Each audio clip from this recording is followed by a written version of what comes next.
Ladies and gentlemen, thank you for standing by and welcome to Uxin's earnings conference call for the quarter ended September 30, 2020. At this time, all participants are in a listen-only mode. After management's prepared remarks, there will be a Q&A session. Today's conference call is being recorded. If you have any objections, you may disconnect at this time. I would now like to turn the call over to Nancy Song, Investor Relations Director of Uxin. Please go ahead. Thank you, operator. Hello, everyone. Welcome to Uxin's earnings conference call for the quarter ended September 30th, 2020. On the call today are DK, our founder and CEO, and Zhen Zeng, our CFO. DK will review business operations and company highlights, followed by Zhen, who will discuss financials and guidance. They will both be available to answer your questions during the Q&A session that follows. Before we start, I would like to remind you that this call may contain forward-looking statements made under the safe harbor provisions of the U.S. Private Securities Litigation Reform Act of 1995. These statements are based on management's current knowledge and assumptions about future events that involve known or unknown risks and uncertainties, which could cause actual results to differ materially from those in the forward-looking statements. Uxin does not undertake any obligations to update any forward-looking statement, except as required under applicable law. For more information about the potential risks and uncertainties, please refer to our filings with the SEC. With that, I will now turn the call over to our CEO. DK, please go ahead. Thank you, Nancy. Hello, everyone. Thank you for joining our earnings conference call today. The September quarter marked our transition to an inventory-owned model.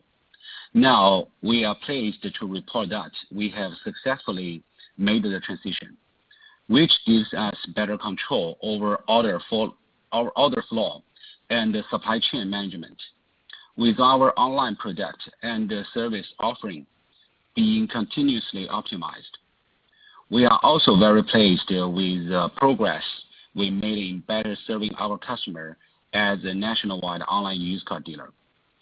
Not only have we raised the bar in delivering enhanced customer experience, but we also validated our efforts by receiving improved customer satisfaction feedback during the quarter. The completion of our shift to an inventory-owned model, coupled with our unique offering of an online used car buying experience, further strengthens our ability to maximize customer value through our dedicated approach, offering quarterly value for money used cars alongside best-in-class purchasing services. In fine-tuning our products and services, we focused on 3 initiatives during the September quarter in order to deliver better customer experience. First, we adjust used car quality by adopting stricter standards in selecting and inspecting cars, and improve the car conditions by introducing standard and well-rounded reconditioning services. In terms of car quality, by leveraging the massive used car data gathered from our historical car inspection and through our experience in progressing car insurance claims over the past 3 years, we have developed an extensive and deep understanding of car performance from certain makes and models in relation to manufacture dates or mileage. This data-driven know-how allows us to effectively exclude through type of cars with manufacturing defect or relatively high failure rates. In addition, we also raised the standards for inspecting cars to further ensure that the car's components are all in great shape. These standards enhance the quality of our overall used car inventory and allow us to gain greater customer satisfaction and trust in Uxin. In terms of car condition, an additional step of refurbishment enhance the car's like new condition, allow us to consistently offer customer a more attractive and greater value alternative to buying a new car. Second, with the use of highly effective online communication tools and methods, we conducted and continued to refine the process of serving our customer online throughout the life cycle of our purchasing and driving of cars. Let me explain.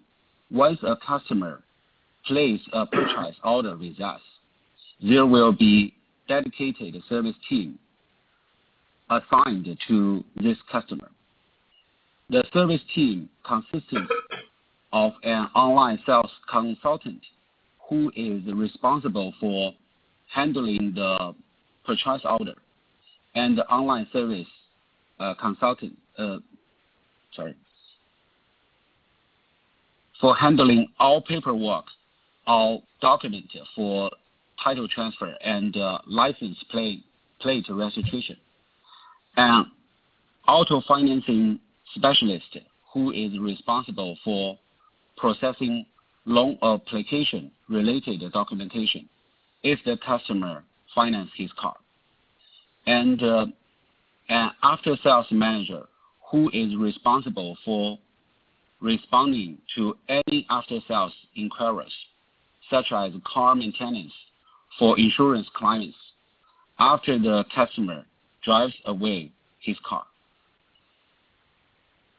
As we standardize the way of delivering services at each key sales and after-sales point, we significantly increase the responsiveness of our service personnel and improve customer satisfaction as a result of our service delivery. Third, we shortened the waiting period between initial order and final delivery of the cars. We further improved the entire fulfillment process, include optimization of logistic plan and car delivery, as well as execution of more timely title transfer. We are also introduced new policies that customers are entitled to for certain claims if customer receive the car later than our promised delivery time. As a result of this enhancement, we saw our Net Promoter Score, or NPS, significantly increase to 30 for the reported quarter, from only 10 from the June quarter. It was maintaining as well that our NPS exceeded 45 in the month of September, indicating the increasing transition of our products and service, as well as growing customer loyalty, as we benefit from the improved customer satisfaction and greater willingness to recommend Uxin to others. We are confident that we can secure around 1,400 deposit required purchase order this month. Our dedication to offering quality value for money used car and best in class purchasing services, which are also our key growth drivers, contributed markedly to satisfying the increased demand from a new group of customers who are more willing to pay a premium for high quality car and services. Capitalized by these two drives, the expansion of our customer base and the increase in transaction volume does present us with a different growth path. but we believe this new customer group has the potential to consistently contribute to our long-term growth, and we are already starting to receive more purchase orders from customer referrals.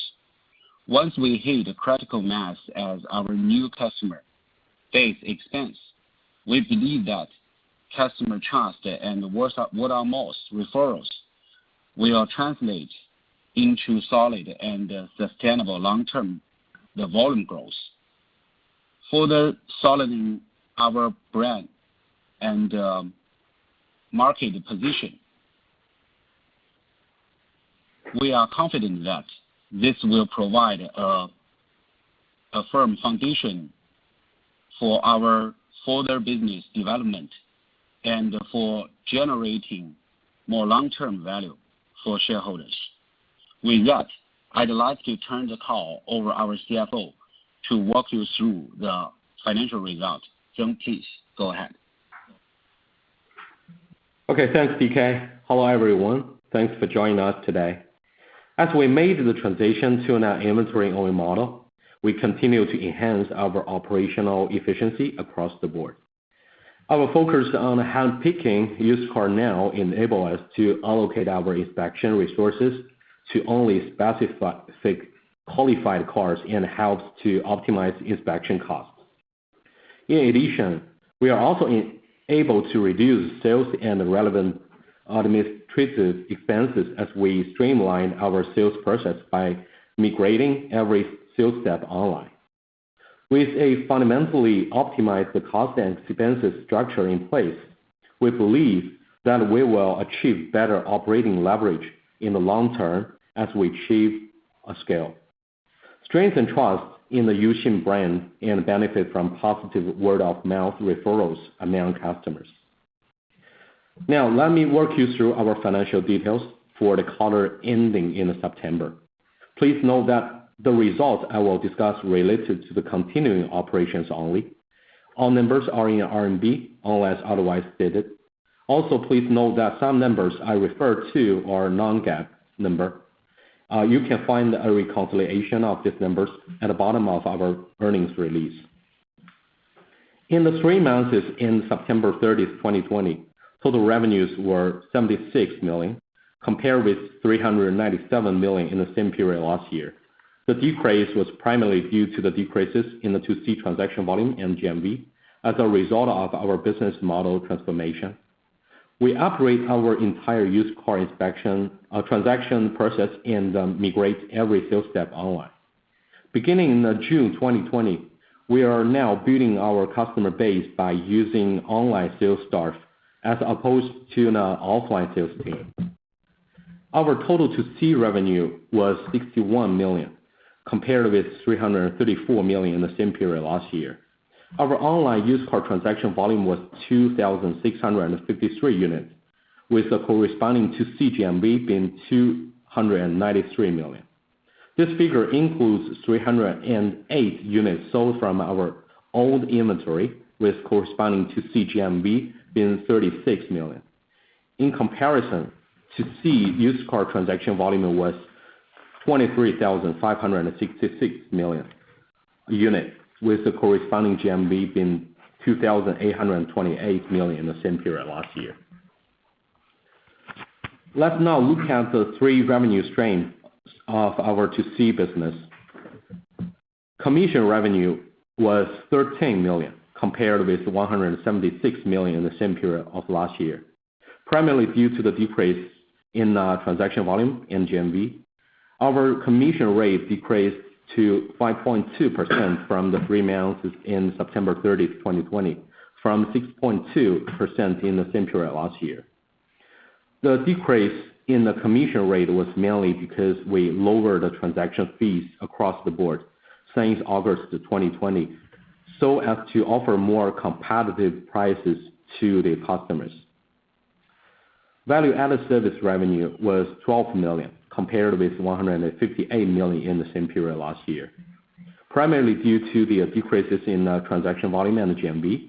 VAS take rate decreased to 4.7% from 5.6% in the same period last year as a result of our reduced service fee since August 2020 in order to offer more competitive price to the customers.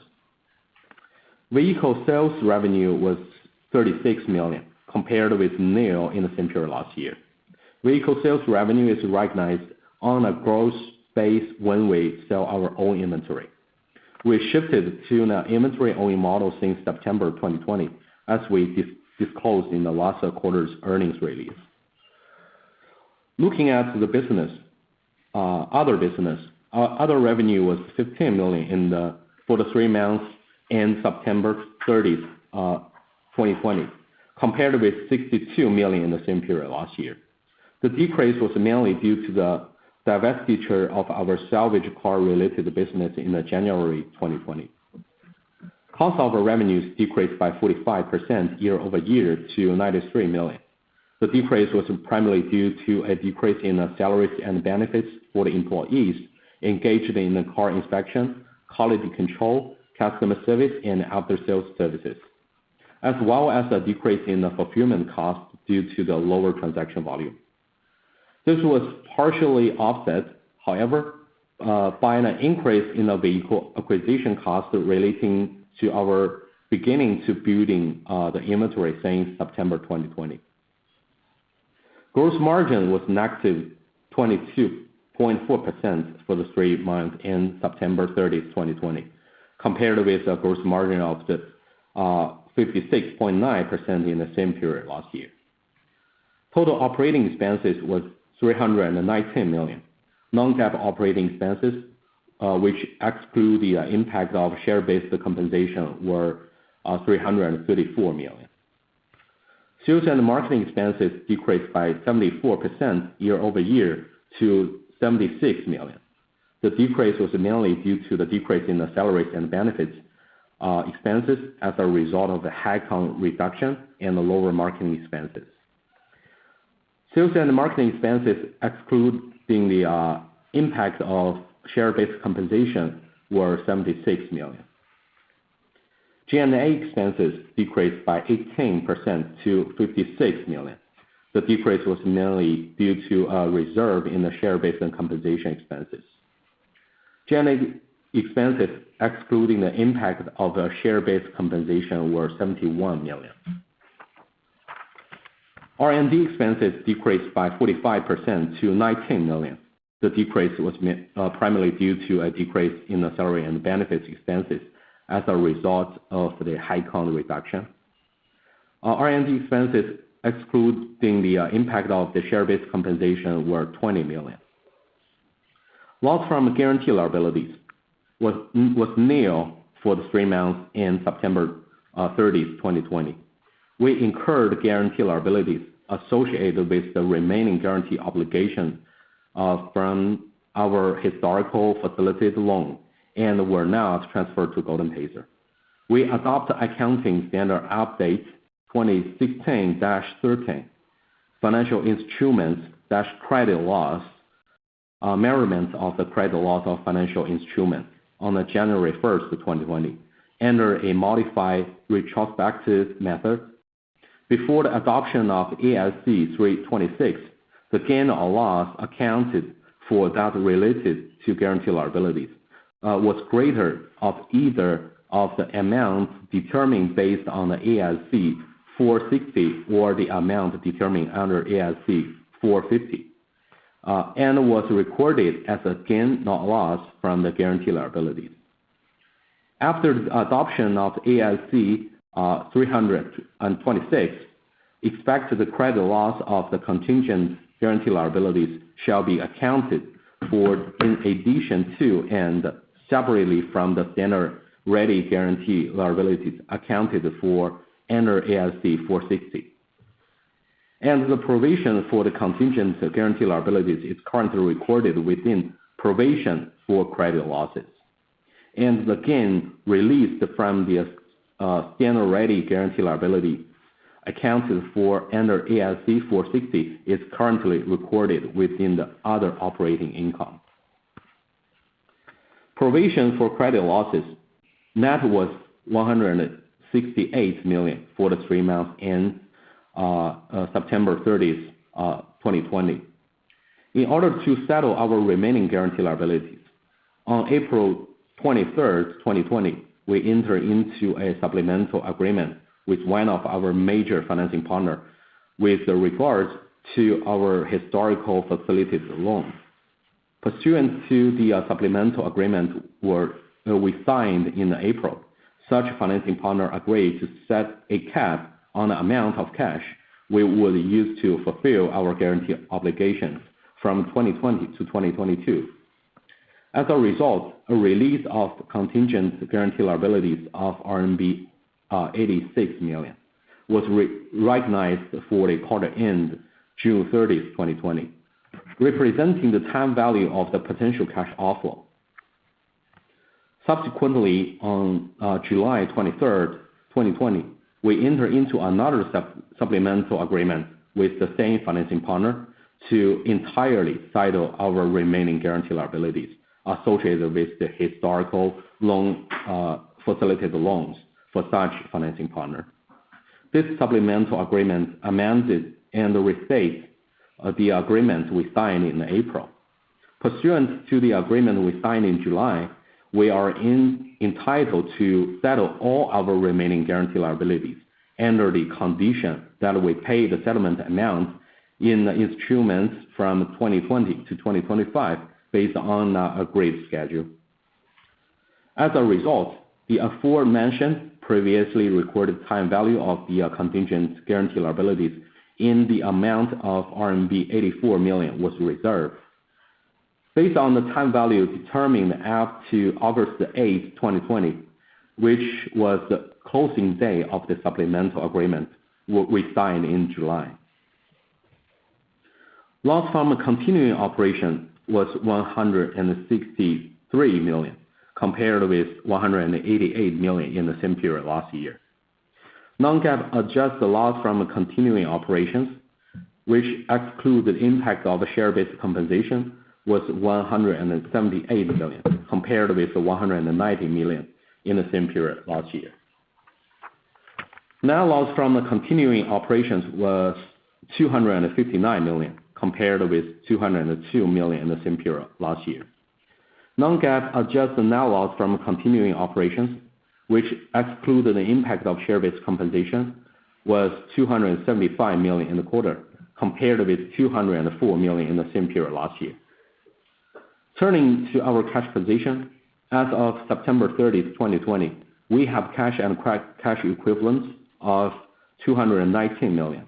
In addition, as we complete a new round financing of $25 million in October 2020, we received the cash consideration in the same amount, which supplemented our cash position. That sum up our results for 3 months ending September 30th, 2020. Now, moving on to our guidance. With the adoption of our inventory owing model, we expect our average selling price to remain at a similar level as before, and we expect our total revenue to be in a range of RMB 275 million to RMB 290 million, and the gross margin to be positive and in a single-digit percentage range for the December quarter 2020. And as we continue to improve overall operating efficiency, we also expect our adjusted loss from operations to narrow slightly from the September quarter. This forecast reflects our current and primary view on the market and operational conditions, which are subject to change. That concludes our prepared remarks. Thank you, Mr. Zeng. Operator, we'd like to open the call for questions now. Certainly. Ladies and gentlemen, we will now begin the question and answer session. To ask a question, you may press star 1 on your telephone and wait for your name to be announced. To cancel a request, you may press the pound or hash key. Once again, to ask a question, please press star 1 on your telephone. We have our first question coming from the line of Eddie Wong from Morgan Stanley. Please go ahead. Hi, DK, Michael, Nancy. Thank you for taking my question. 我可能就2个问题想跟管理层请教一下。第一个就是说，看到下半年整个新车的市场其实恢复的挺好的，那大家其实对明年新车市场其实期待还是就是这个整个量的增长还是不错。那想问一下，就是说DK 和 Michael 怎么看明年二手车这个行业的这个整个量的发展，是怎么样的？这是第一个问题。第二个问题就是说，刚才那个 DK 也提了很多，就是我们在这个提升 NPS 用户口碑方面，其实做了很多的努力。那想再进一步追问一下，就是说，如果从现在这个时点再往后看的话，咱们还会有一些，比如说其他的措施，会进一步增加这个用户口碑方面的这个努力会去做嘛？对，最主要就是这两个方面啊。然后我可能简单翻译一下。Thank you for taking my question. I have two questions. The first question is about the outlook of the used car industry in next year. And the second question is that you mentioned you have been doing a lot of efforts to improve the overall NPS score and the user experience. So going forward, what kind of the efforts will continue to do to further improve this the user experience in terms of the NPS? Thank you.